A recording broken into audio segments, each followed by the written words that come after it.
of Duty is easily one of the most iconic gaming franchises of all time, and it holds a really special and dear place in my heart. I can't begin to tell you how many hours I have spent playing Call of Duty games across the franchise.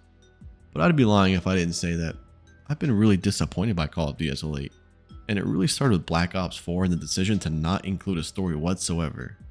I don't understand how Activision decided to skip out completely on making a story for the first time in a Call of Duty franchise.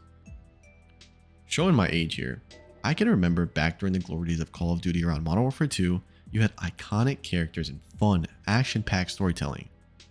Are these stories Oscar nominated and intricate? Well, no, of course not. I would say Call of Duty is for games what the Expandables is for movies. It's fun, manly, action-packed explosions with the manliest of men doing their part to save the world. Black Ops 6 starts by throwing you in the midst of Desert Storm, a war between coalition forces led by the United States to stop Saddam Hussein's siege of Kuwait. As a massive history junkie, this starting mission has my nerdy history juices flowing. What do you mean by that? I believe, historically, this war was forgotten so fast due to being eclipsed by the later war in Iraq of 2003. So it's really good to see a game really throw you in this conflict, and I must admit, it does it really well. In this initial scene, you are tasked with extracting Saeed Alawi, an Iraqi Minister of Defense. As you go to rescue him, you are ambushed and attacked by a paramilitary force you'll see throughout the game known as the Pantheon. After fighting your way through, you are met with your extractor, who turns out to be none other than ex-CIA agent Russell Adler. Adler decides to put a bullet in Saeed's head, and the game starts off with a big bang. Truthfully, I love the story of this game. I feel like it spawns you back in the post-Cold War era of the 1990s. The second mission of this game has you break into a political event held by none other than Governor of Arkansas at the time, Bill Clinton. Yes, that Bill Clinton, the ever-loving, saxophone playing on the Arsenio Hall show. I did not have sexual relations with that woman. After breaking into this event, you are tasked with a bunch of missions to find a way to get into an underground, secret CIA black site to rescue Adler after you ended up turning him in on your first mission. I personally love this part of the game. Being able to transport yourself into a period where you see a former president running for office was so cool, and honestly, makes me wish more games did this. I love realism in history, and I want to see and feel what being a part of an era was like, and I think this game nailed it. Granted, it's a Call of Duty game, so the story isn't anything to write home about, but how cool is it to be shooting yourself through a CIA black site underneath Washington DC hours after the future president of the United States gives a speech?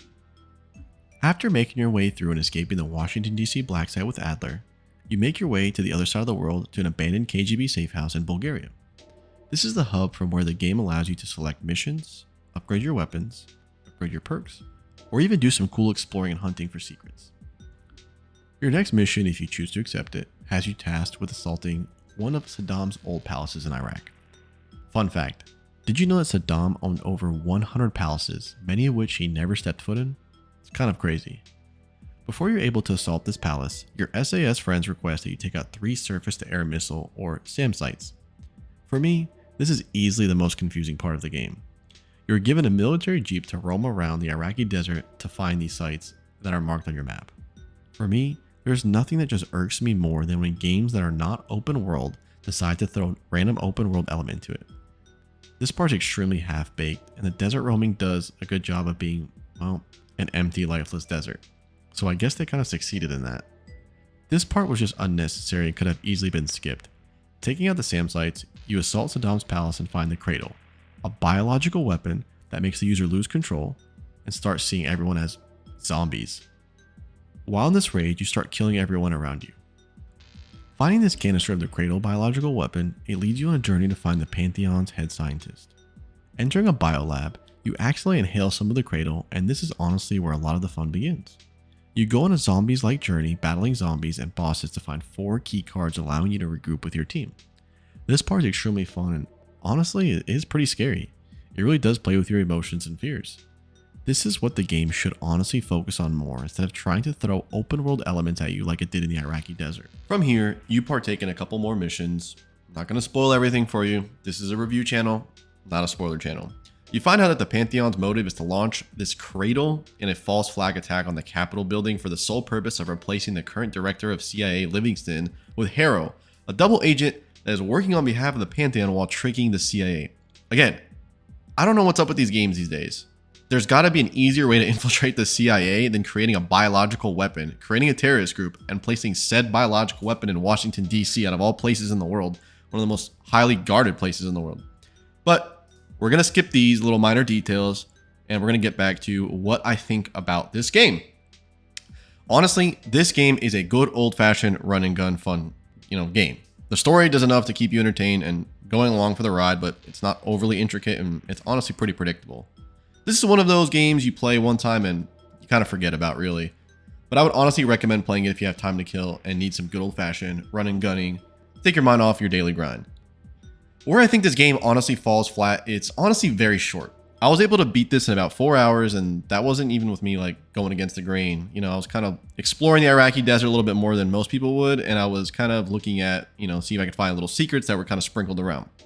Driving around that stupid Jeep, I will say, and getting stuck on boulders was extremely frustrating and really pointless for them to add into this game. It could and should have been avoided. Where I think this game honestly succeeds, stepping away from bashing it, is the setting, the gunplay, and overall the brain rot fun that it provides. If you go into this game expecting a AAA game, then you're kind of really missing the point of what Call of Duty is. This is a game series that focuses more on its online components, which is really evident, than its single player adventure. For me, I give this game a solid 2. I did not have sexual relations with that woman. Out of 5.